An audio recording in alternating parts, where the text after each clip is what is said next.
Halo, selamat malam sahabat Idi Buleleng semua. Apa kabar? Mudah-mudahan semua dalam keadaan sehat nggih. Kita bertemu lagi dalam acara IG Live Idi Buleleng. Kali ini bersama saya, Dr. Ina Atmaja. Saya dokter umum yang bertugas di RSUD Tangusye dan juga Klinik Utama Surya Medika Tangusye. Nah, kali ini kita akan berbincang mengenai imunisasi anak di masa pandemi, berikan atau tunda. Nah, bagi teman-teman nanti yang ingin bertanya, kami persilahkan untuk mengetikkan pertanyaan di kolom komentar. Nah, untuk narasumber kita kali ini adalah Dr. Niluh Gede Wahyuni, M. Biomed, spesialis anak. Beliau adalah dokter spesialis anak yang bekerja di Rumah Sakit Umum Daerah Tangusye, Rumah Sakit Bali Med Buleleng, dan juga RS Karya Dharma Husada Singaraja. Nah, untuk mempersingkat waktu, mari kita undang dulu ya dokter spesialis kita, yaitu Dr. Wahyuni.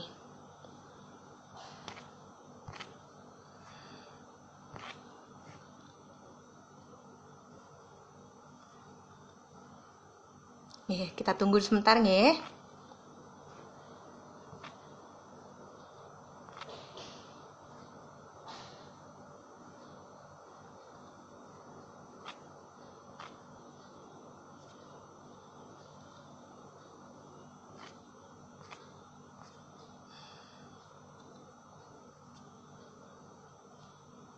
Sepertinya Dr. Wahyuni belum bergabung, mohon ditunggu sebentar ya.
Mohon ditunggu nggih.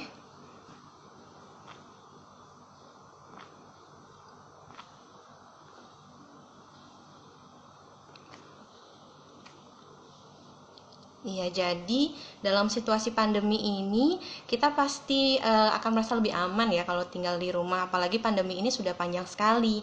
Namun kalau untuk anak-anak tentu imunisasi itu juga wajib diberikan. Jadi pasti ada kekhawatiran tersendiri bagi orang tua untuk mengajak anaknya keluar rumah ataupun pergi ke rumah sakit dan pelayanan kesehatan. Makanya nanti kita akan dengar sedikit penjelasan dari Dr. Wahyuni bagaimana untuk pemberian imunisasi anak pada masa pandemi ini.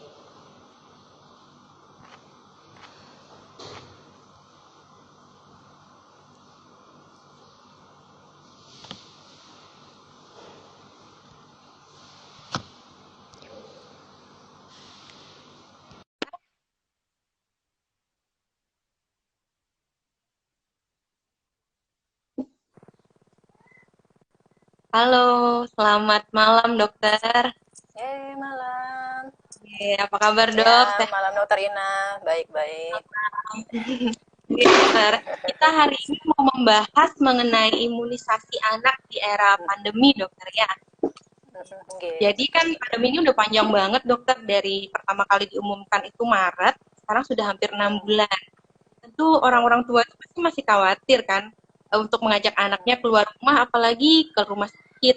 Tapi satu sisi imunisasi itu penting banget buat anak, karena untuk mencegah adanya timbul sakit lagi nanti di kemudian hari, kan dok? Jadi gimana nih sebenarnya dokter? Boleh dijelaskan dokter? Oke. Nggih. Kalau kita topiknya hari ini kan imunisasi di masa pandemi Covid 19 ya. Cuman memang untuk pembahasan imunisasi luas sekali cakupannya. Tapi saya coba untuk menekankan di beberapa poin saja. Yang pertama, jelas tujuan dari imunisasi ini sendiri apa? Ya, kemudian yang kedua, situasi pandemi COVID-19 yang sekarang ini yang akhirnya nanti akan bawa kita pada panduan untuk melakukan imunisasi di masa pandemi ini. Kalau kita tahu sendiri, kalau imunisasi mungkin semua orang tua tahu ya, entah itu yang rajin melaksanakannya, melengkapinya, ataupun yang mungkin masih berpikiran ada beberapa kelompok tertentu yang tidak menginginkan terjadi imunisasi. Cuman saya tekankan di sini tujuan jelas dari imunisasi adalah untuk menciptakan suatu kekebalan atau meningkatkan kekebalan seseorang itu terhadap suatu penyakit, di mana nantinya di saat kita terpajan dengan penyakit tersebut, maka kita tidak akan mengalami sakit tersebut atau hanya akan mengalami gejala ringan saja.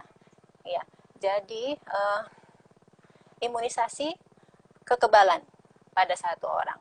Kemudian dengan makin banyaknya orang yang diimunisasi, semakin luas cakupannya, maka akan terjadi diharapkan adalah kekebalan komunitas. Jadi dengan kekebalan komunitas itu yang kita harapkan adalah nantinya eradikasi dari suatu penyakit yang bisa dicegah dengan imunisasi seperti itu. Ya, kemudian kalau untuk dari data WHO yang 2018 memang ternyata lebih dari 20 juta anak itu di dunia yang tidak melengkapi imunisasinya, bahkan tidak mendapatkan imunisasi. Nah, ini tentu saja menjadi suatu masalah, apalagi dengan era pandemi yang sekarang ini, di mana angka cakupan imunisasi akan semakin menurun tentunya, ya, karena kita khawatirkan adalah apa, saat terjadinya penurunan cakupan imunisasi, maka akan seperti saya sampaikan tadi, kekebalan komunitas itu akan menurun, otomatis juga penyakit-penyakit yang sebenarnya bisa dicegah dengan imunisasi itu akan muncul. Jadi terjadi wabah atau kita sebut dengan KLB, kejadian luar biasa. Itu yang sebenarnya ingin kita hindari dengan tetap melakukan, meskipun ini di era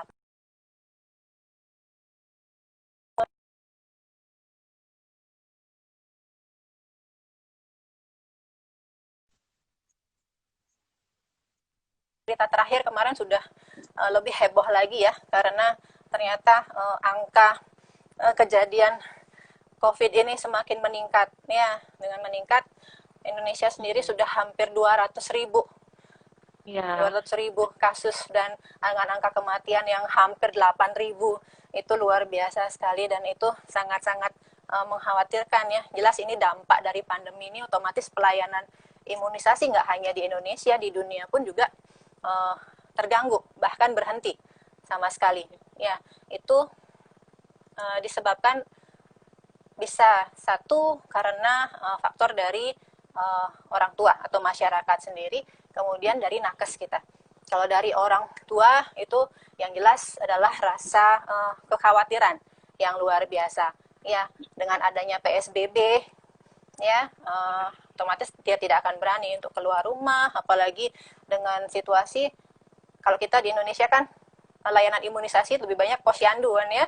Jadi di situ kan akan berkerumun orang, komunitas banyak, otomatis kita akan menghindari keramaian seperti itu. Kemudian juga khawatir kalau dibawa keluar kena penyakit yang lain lagi nanti anaknya, seperti itu.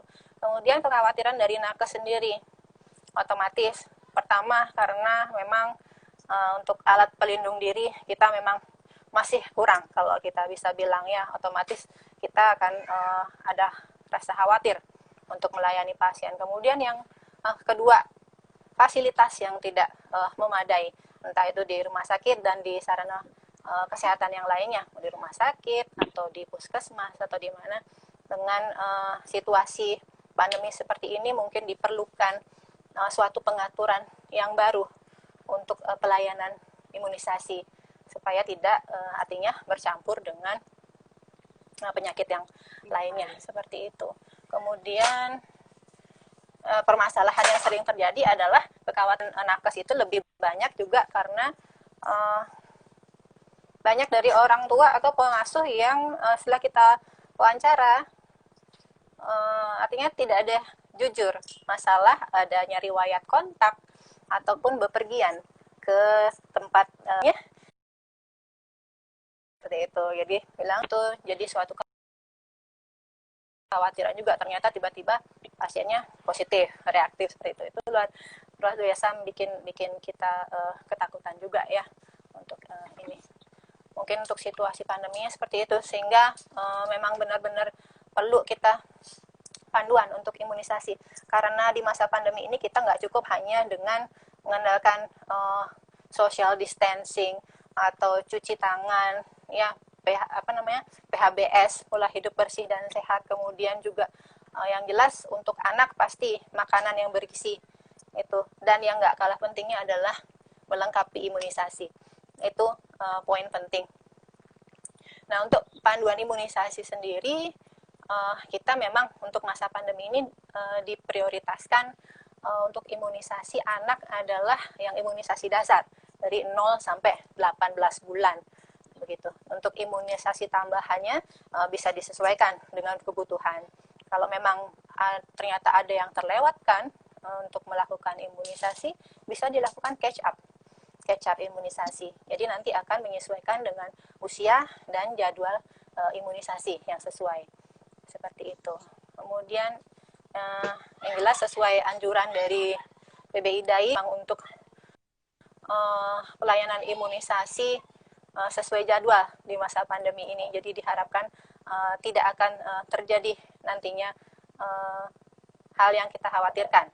Ya, seperti wabah atau KLB yang dulu pernah terjadi, seperti campak, polio, difteri, bahkan 2017 dan akhir tahun kemarin juga terjadi wabah difteri seperti itu. Jangan sampai pandemi ini sudah kita belum melewati masa krisis ini, kemudian ditambah lagi dengan wabah yang lain seperti itu. Jadi berlipat-lipat seperti itu. Ya, jangan sampai seperti itu. Yang jelas kalau untuk masalah jadwal imunisasi, orang tua sekarang sudah gadget banyak. Ya, bisa googling, ya browsing, ya bisa update di jadwal imunisasi. Klik saja jadwal imunisasi IDAI akan muncul di sana. Kemenkes dan IDAI pun sekarang sudah sama untuk penjadwalan imunisasinya. Jadi bisa di sana disesuaikan kapan sebaiknya anak saya untuk imunisasi. Demikian. Dan juga ada gampang diakses sekarang, ada aplikasi Primaku. Itu untuk ya orang tua yang bisa di download. Jadi di sana kita bisa masukkan nama, umur anak berapa, nanti di situ akan muncul jadwal imunisasinya kapan. Kita bisa masukkan beratnya, tinggi badan, panjang badan. Di situ akan muncul dia plotnya di kurva yang mana, apakah gizinya cukup, baik, atau misalnya kurang, semuanya ada di situ. Jadi bermanfaat sekali. Jadi orang tua bisa mengaksesnya di sana. Ya, mungkin mungkin sekian untuk Iya. ininya, Oke, gambaran terima garis besarnya ya. Oke, makasih banyak dokter, infonya banyak Iya. sekali. Berarti intinya itu imunisasi pada anak itu harus tetap diberikan sesuai jadwalnya, dok ya? Iya, betul, betul Oke, sekali. oke, iya. Oke. Ini mungkin sudah ada beberapa pertanyaan sih dok yang masuk Niki. Saya bacakan dulu dok nih. Iya, silakan. Oke. Niki, wonten pertanyaan dari Suryante 2407. Intinya bertanya mengenai Oke, bagaimana selamat malam. apakah ada tips dokter kalau kita ingin membawa anak untuk diberikan imunisasi supaya tidak khawatir kan dokter? Mm-mm. Mm-mm. Iya. Ada Oke, berbagi selamat tips malam. bagaimana? Ya. Uh, uh, Memang ya seperti yang saya jelaskan di awal, kekhawatiran orang tua memang luar biasa pastinya. Kita jangankan untuk imunisasi, untuk mengajak anak keluar sekedar berjalan-jalan pun kita masih berpikir ribuan kali mungkin ya. Jadi yang jelas tetap butuh kesiapan dari kita dan juga fasilitas kesehatan dan juga tenaga kesehatan. Jadi sebaiknya sih memang dilengkapi semuanya. Satu, untuk tips orang tua, artinya yakinkan dulu diri kita bahwa anak kita memang butuh imunisasi. Anak kita butuh kekebalan terhadap suatu penyakit yang akan melindungi dia dari penyakit yang dapat dicegah dengan imunisasi, seperti itu. Kemudian keluar rumah biasakan selalu memakai masker, ya, baik anak, orang dewasa pakaikan masker. Kalau bayi dia akan kesulitan untuk bernapas. Kalau bayi ya mungkin kalau face shield masih bisa dipakaikan untuk bayi, tapi kalau anak sudah bisa pakai masker, silakan pakai masker. Kemudian ya itu nomor satu. Kemudian yang jelas tetap kalau di sarana kesehatan usahakan kita cari mungkin yang tempatnya atau fasilitasnya lebih sesuai.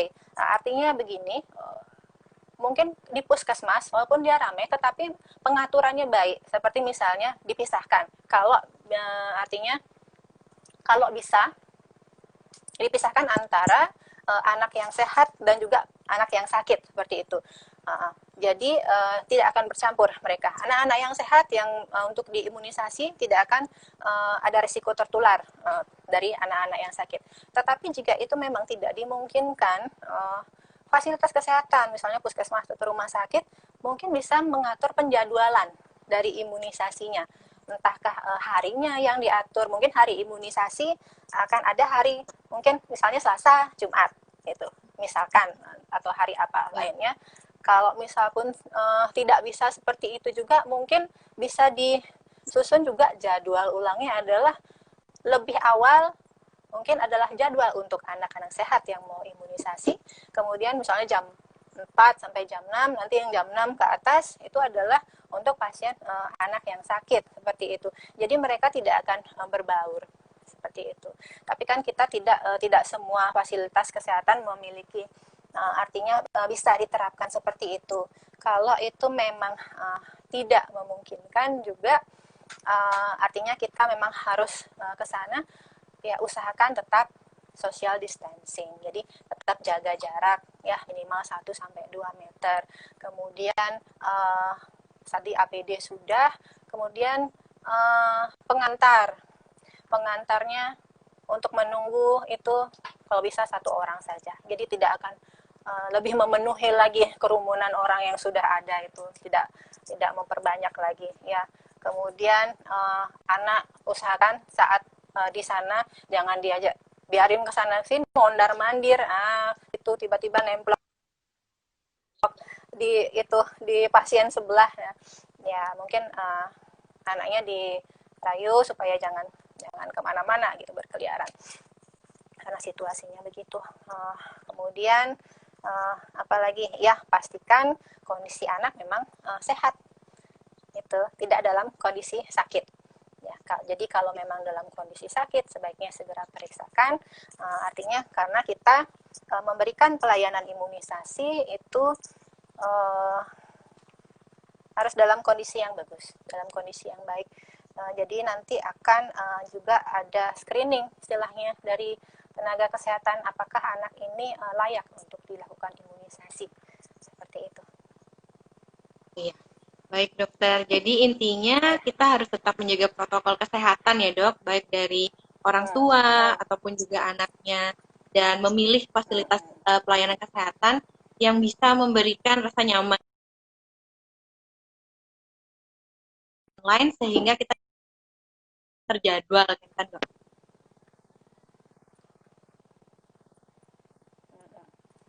Iya, betul seperti I, itu.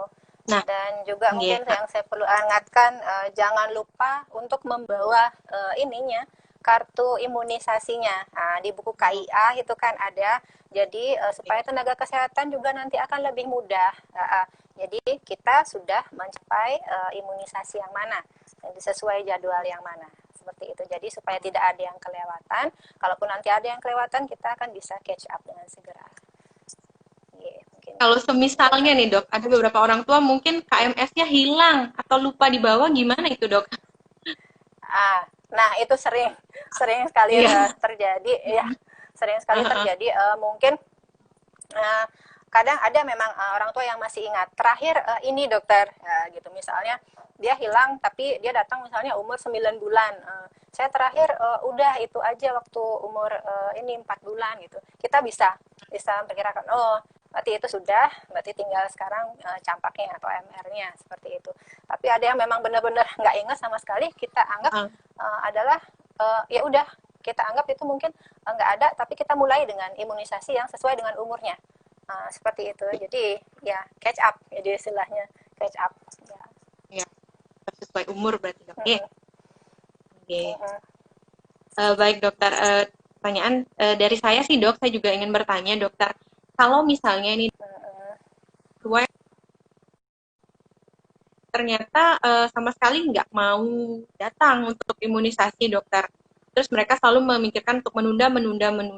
Sebenarnya seberapa lama sih dok itu boleh ditunda pemberian vaksinasinya itu sendiri dokter?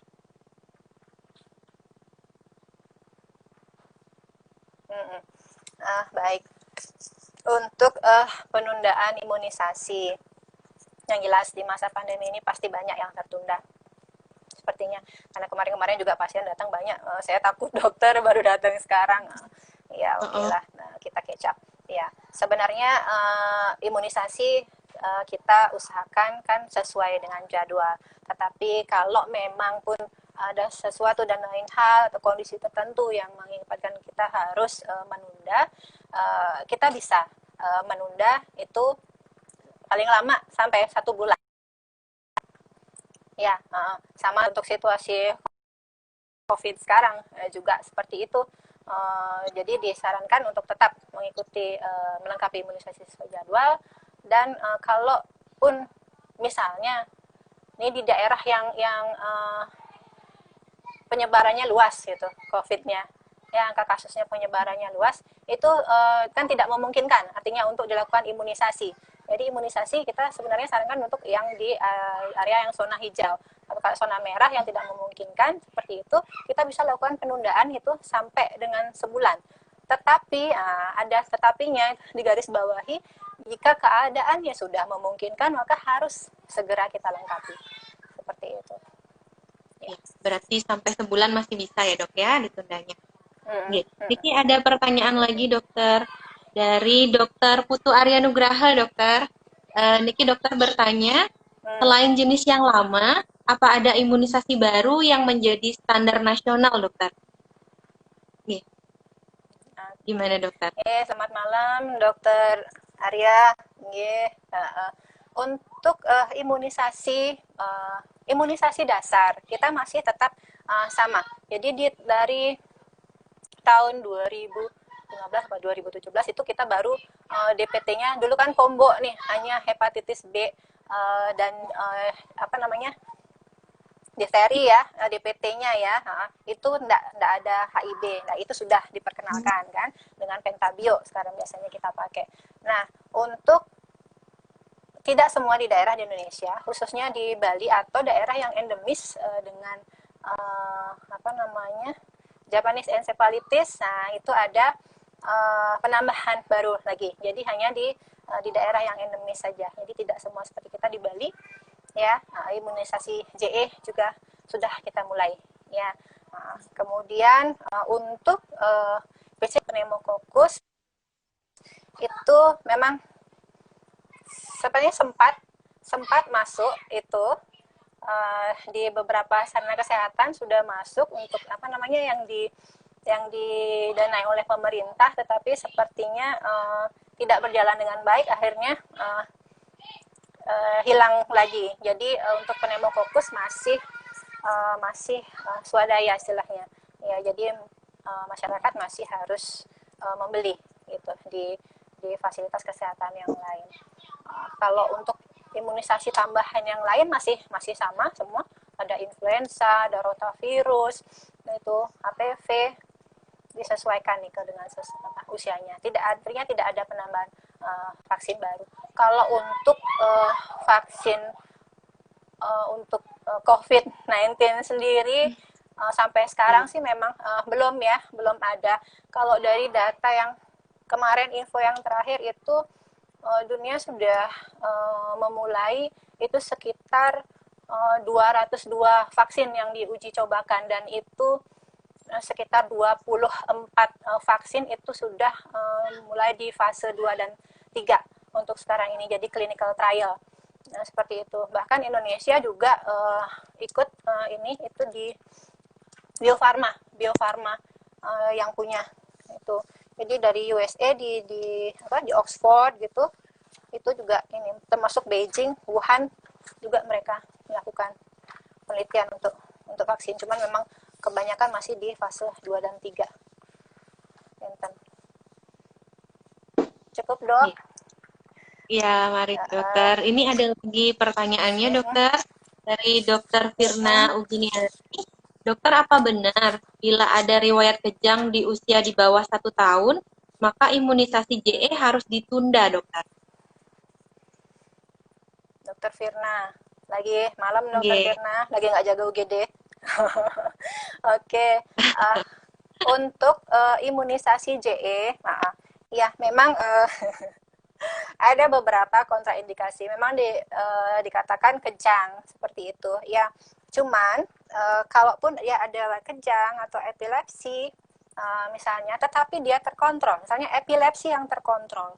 Epilepsi yang terkontrol itu bagaimana? Bahkan dengan tanpa obat pun dia sudah tidak menimbulkan gejala, itu bisa kita berikan. Tetapi untuk vaksin JE sendiri itu kan ada beda macamnya. Ya, ada yang biasa itu produk dari Cina kalau nggak salah itu. Kemudian ada juga yang Imojev itu namanya. Jadi rekombinan. Nah, jadi itu yang bisa diberikan seperti itu. Tentunya dengan tetap pengawasan juga seperti itu. Masih bisa diberikan ya, Dok ya? Iya, asalkan memang ya kejangnya terkontrol ya. Niki, ada lagi dokter pertanyaan dari akun Mami1Y. Kalau vaksin COVID sudah ditemukan, apa aman diberikan pada usia anak, apalagi bayi? Apa uji cobanya juga dilakukan pada usia itu kira-kira? Tentang vaksin COVID, dokter. Oke. Kalau info yang kita dapat untuk sementara ini dari WHO, memang yang seperti saya katakan tadi, banyak negara yang menguji cobakan vaksin. Itu banyak sekali, 202 negara itu. Tapi yang baru sampai ke clinical trial adalah sekitar 24 vaksin, dan itu masih fase clinical trial. Memang diprioritaskan juga termasuk adalah salah satunya adalah anak-anak. Selain ibu hamil, kemudian juga ada busuk juga anak. Cuman untuk anak ini masih dipertanyakan juga, artinya safety-nya, terutama keamanannya untuk anak-anak. Jadi dari sekian banyak sampel yang mereka gunakan itu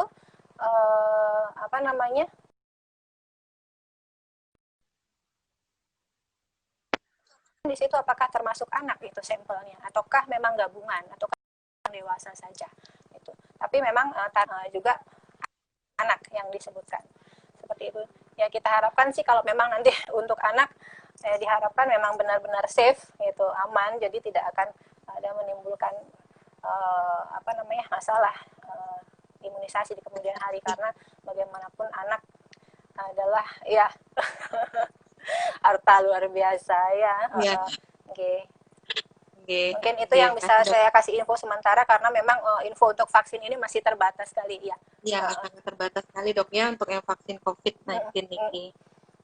Iya, Nah, betul. dokter masih ada penanya Niki dokter, selanjutnya dari akun Windaang 1. Dok, kalau imunisasi booster ditundanya 1 bulan juga apa boleh dokter? Atau apa boleh lebih ditundanya? Untuk boosternya dokter. Untuk booster, misalnya booster apa? Misalnya booster untuk DPT ya. Anggap aja kita kan seharusnya DPT kita sudah kasih booster di usia berapa? 18 bulan. Ya, tetapi ingat ya, apa ininya alasannya. Kalau memang tidak memungkinkan sekali, ya oke, kita tunda. Jangan terlalu lama. Apa alasan kita untuk menunda berlama-lama seperti itu? Kalau memang bisa kondisinya memungkinkan, lakukanlah segera gitu. Karena kalau semakin kita menunda lagi, makin lama, memang jadwal yang seharusnya sudah tersedia untuk artinya imunisasi yang lain juga akhirnya akan tertunda, karena kita butuh waktu. Misalnya untuk vaksin hidup dan vaksin hidup gitu, kita butuh waktu, jeda waktu gitu. Kalau misalnya pemberiannya tidak bersamaan, itu minimal adalah 4 minggu. Jadi itu akan memperlebar lagi, memperpanjang lagi waktu penundaan. Ya, jadi semakin panjang juga, semakin terlambat juga untuk memberikan proteksi kepada anak kita gitu. Jadi semakin cepat, ya, semakin baik gitu. Jadi diusahakan menyesuaikan dengan jadwalnya. Gitu. Ini juga dok, kalau memang misalnya orang tua tuh yang masih khawatir datang ke vaskes, terus sekalinya mereka memberanikan diri, minta supaya vaksinnya digabung aja dok, biar saya datangnya sekalian ini aja. Bisa ya dok, kalau pemberian vaksinasi itu digabung supaya jarang-jarang keluar rumahnya nih kayak. Ya. Oke. Untuk ya, untuk pemberian vaksin, nah sesuai jadwal imunisasi. Kalau misalnya contoh ini adalah di usia 2 bulan, 3 bulan, 4 bulan, kita kan lakukan imunisasi DPT, HB, HIB, itu kan ya. Kita tambahkan lagi dengan polio. Ada itu kita mulai dengan PCV lagi. Ya, pneumococcus. Nah, itu sudah itu kalau vaksin itu bisa kita berikan bersamaan, artinya coblos kanan, coblos kiri, gitu bisa. Artinya vaksin hidup bisa kita berikan secara bersamaan. Itu dari penelitian tidak memberikan efek samping yang buruk, demikian. Jadi tidak ada akan mengurangi efektivitas dari vaksin itu sendiri. Itu dari hasil penelitian. Jadi bisa untuk digabungkan. Tapi tentunya itu disesuaikan dengan jadwalnya gitu. Jadi tidak loncat vaksin yang seharusnya beberapa bulan lagi baru terus dikasihkan sekarang supaya nggak balik, nggak bisa seperti itu, karena semuanya ada waktunya gitu. Nah, kan itu juga tergantung dari antibodi yang ibu ya sisanya itu kan, jadi makanya menyesuaikan, semua ada waktunya tersendiri seperti itu. Jadi itu bisa digabungkan. Jadi bisa digabung ya, disesuaikan dengan umur anaknya. Ya, kecuali untuk polio oral dengan rotavirus itu memang tidak disarankan untuk bersamaan. Itu karena reseptor dari kedua jenis vaksin itu sama. Jadi kalau misalnya kita berikan itu secara bersamaan, itu akan terjadi kompetisi. Jadi dia efektivitas vaksinnya juga tidak akan bagus. Jadi tidak disarankan untuk pemberian bersamaan. Iya. Ya. Jadi berkurang kalau untuk injeksi aktivitas. Oke. Ya dokter, sambil menunggu mungkin ada penanya yang lain. Niki, saya ini sih dok, ada pertanyaan, misalnya ada anak yang dibilang kontak erat, jadi mungkin ada lingkungan sekitarnya Niki yang confirm COVID, terus anak itu termasuk yang kontak erat dokter. Jadi gimana dok untuk pemberian vaksinasi pada pasien anak yang kontak erat itu gimana dokter? Kontak erat, ya. Kalau sekarang kan memang istilahnya ini ya, sudah bukan OTG, Ya, ODP, PDP udah lagi ya, suspek. seperti itu ya. Sekarang kita ya ada suspek, probable, confirm ya, ada kontak erat, discharge gitu itu. Jadi kontak erat itu apa kan yang memiliki riwayat kontak. Ini ya, riwayat kontak dengan kasus probable atau konfirmasi COVID-19. Jadi kalau anak itu dengan kontak erat, maka kita harus lihat tentunya dia kan pasti kalau yang kontak erat dengan yang confirm kan sudah positif tuh, otomatis anaknya kan juga akan diperiksa, akan di swab juga toh. Jadi tentunya kita akan melakukan penundaan dulu sementara anak tersebut, jadi juga diisolasi mandiri kan aturannya begitu, akan isolasi mandiri nanti sampai hasil swabnya keluar ya. Jadi untuk penundaan imunisasinya sementara kita tunda dulu sampai dia selesai karantina yang minimal 14 hari itu, atau dia swabnya PCR-nya terbukti negatif itu, dan anaknya kondisinya dalam kondisi yang sehat. Jadi bisa diberikan imunisasi sesuai dengan jadwalnya untuk kontak erat. Ya. Berarti Kalau tadi ditunda sampai hasil misalnya swab. apa lagi? Kalau misalnya dia Iya, ternyata iya. Kalau bagaimana dok? Tetap ditunda juga atau gimana dokter? mohon maaf agak putus-putus dokter Ina, Oh, nggih, nggih suaranya dokter, saya nggak dengar. nggih. Tadi kan Mm-mm, dikatakan kalau memang dia kontak erat, kita tunggu sampai ada hasil mm-mm, swabnya. Kalau sampai hasil swabnya positif, mm-mm, bisa diberikan setelahnya. mm, Kalau memang dia mm-mm, misalnya sekali, hasil swabnya mm, ternyata konfirm positif, itu bagaimana dok? mm-mm. Ditunda juga, dan tundanya tetap Oh, berapa lama dok? Sampai masa ya, isolasinya selesai, ya. bagaimana dok? Kalau ya, ya, kalau anak dengan confirm positif, otomatis kan kita lihat kalau dia confirm itu kan ada confirm yang asimptomatis, ada yang simptomatis. Kalau dia bergejala, kalau dia ringan atau asimptomatis kan bisa rawat jalan ya, isolasi mandiri dengan pengobatan. Oke. Kalau dia simptomatisnya sedang atau berat, perlunya dirawat inap ya, otomatis jadinya akan terjadi penundaan juga untuk imunisasinya ya, penundaan imunisasi sambil apa namanya, nah yang dirawat otomatis setelah dia dinyatakan sembuh ya, setelah dia dinyatakan sembuh dan juga gejalanya hilang, nah, itu bisa dijadwalkan kembali untuk imunisasi ya, sama menunggu hasil swab juga ya.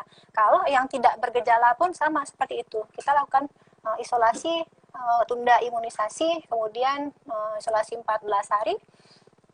Nanti selanjutnya kalau dia klinisnya bagus, bisa dijadwalkan untuk imunisasi. Atau misalnya di daerah tertentu yang swabnya tidak bisa dilakukan, kalau swabnya tidak bisa dilakukan ya kita akan tetap melakukan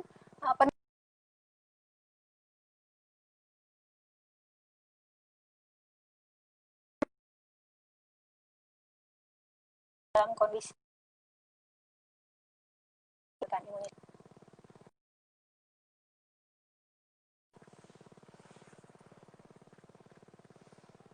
Tunggu, mungkin masih ada yang mau bertanya, kami persilahkan. Oke. Nah, dokter, sambil menunggu pertanyaan lain, kalau misalnya di era pandemi ini ada nggak dok, misalnya vaksin-vaksin tambahan yang bisa menekan angka keparahan COVID? Misalnya apa benar ya dok, PCV dan influenza itu dok, dikatakan bisa mencegah perburukan pada saat nanti misalnya konfirm COVID nih dokter? Oke, untuk PCV itu kan pneumococcus ya, dan influenza. Memang tujuannya influenza kan untuk mencegah untuk terjadinya influenza. Memang, tetapi kan artinya begini, virusnya kan juga berbeda, ya. Ya. Virusnya juga berbeda, artinya, makanya kita akhirnya mengembangkan lagi vaksin yang baru karena memang artinya vaksin influenza sendiri memang bukan bukan spesifik untuk corona seperti itu. Ya. Berarti nggak, memang belum bisa ya dok, karena vaksin itu memang harus spesifik terhadap sakitnya ya dokter.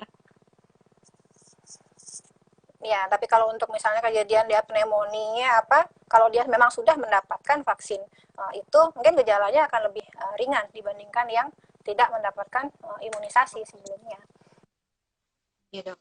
Iya. Oke dokter, sambil menunggu mungkin ada pertanyaan lain. Niki dok, saya juga ada mau bertanya dokter.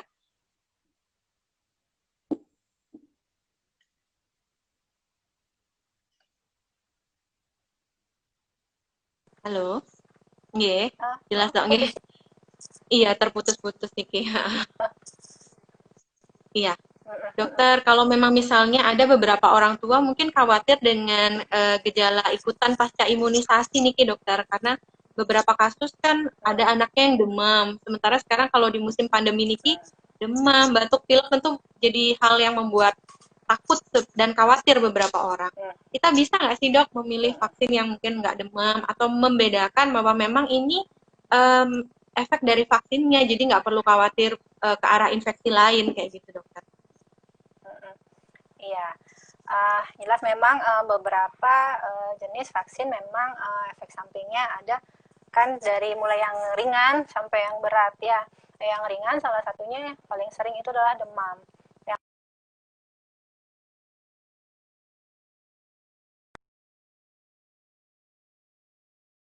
ada memang merek vaksin yang memberikan yang tipe yang aseluler yang tidak menimbulkan demam.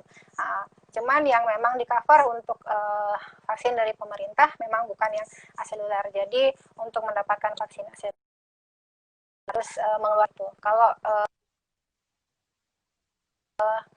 untuk DPT sendiri memang dia demam, biasanya demamnya ringan dan itu pun terjadinya adalah dalam kurun waktu 3 hari itu pasca imunisasinya. Gitu. Jadi tidak perlu diapa-apakan, sebenarnya diberikan dengan antipiretik bisa membaik dengan sendirinya. Gitu. Jadi kalau dia terjadi misalnya demamnya di luar itu, misalnya seminggu kemudian baru dia terjadi demam, mungkin perlu kita pikirkan dia ada infeksi lain atau infeksi baru. Ya, jadi perlu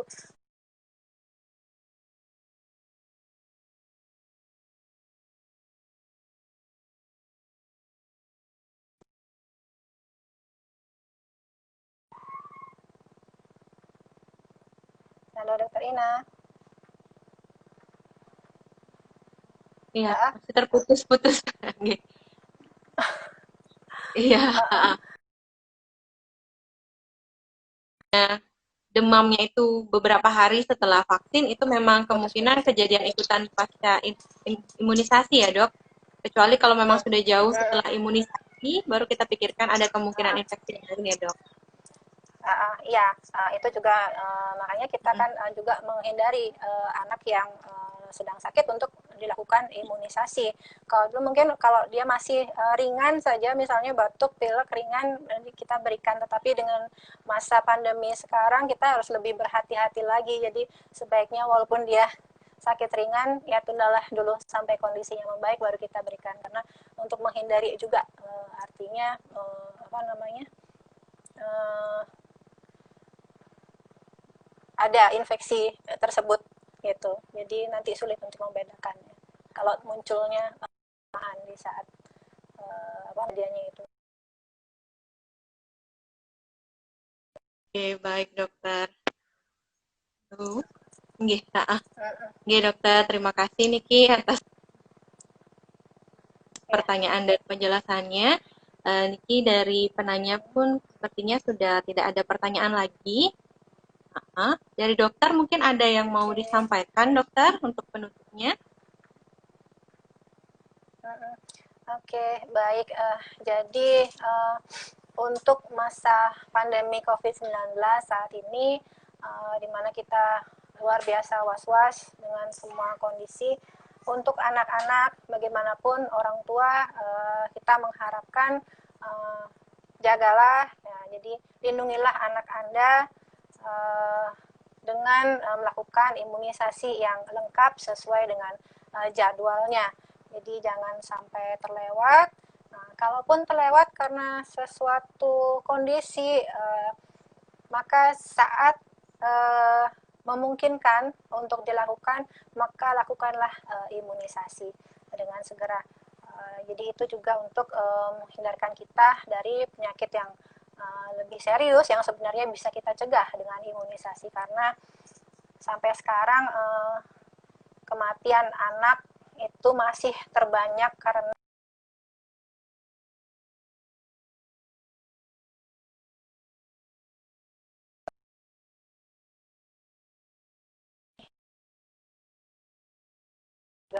COVID-19 ini. Terima kasih Dokter Ina. Kesempatannya. Memang menarik sekali bincang-bincang kita hari ini, Dok, mengenai imunisasi anak di masa pandemi. Jadi intinya memang sebisa mungkin tetap diberikan vaksinasi kepada untuk mencegah terjadinya adanya munculan penyakit-penyakit lain yang bisa dicegah dengan imunisasi nanti ke depannya. Dengan tetap harus mengingat bahwa dalam pemberian imunisasi orang tua juga tetap harus mengikuti protokol kesehatan ya dokter ya, baik saat pergi ke rumah sakit Ya, ataupun ke tempat pelayanan kesehatan. Oke dokter, terima kasih banyak atas waktunya. Jadi intinya kita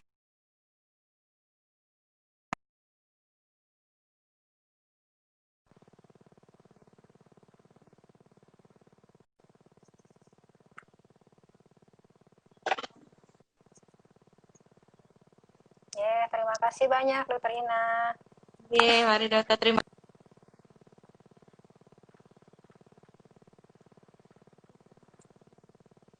Terima kasih Edi Buleleng, terima kasih pemirsa.